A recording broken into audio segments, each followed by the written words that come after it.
Team India star allrounder అయిన శార్దూల్ ఠాకూర్ రంజీ ట్రోఫీలో అద్భుతంగా రాణిస్తున్నాడు. సెమీఫైనల్లో సెంచరీ సాధించాడు. టీం కష్టాల్లో ఉన్నప్పుడు శార్దూల్ ఠాకూర్ సెంచరీ చేసి ఆదుకున్నాడు.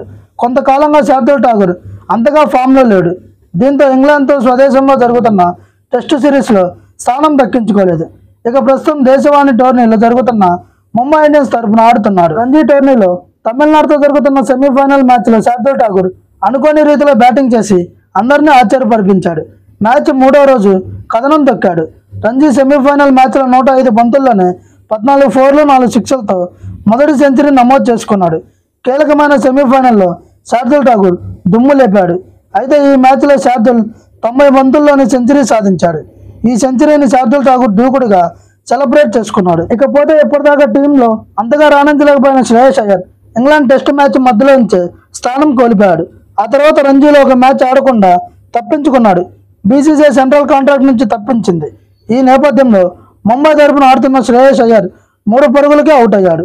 ఈ వీడియో కనుక మీకు నచ్చినట్లయితే please like, share and subscribe.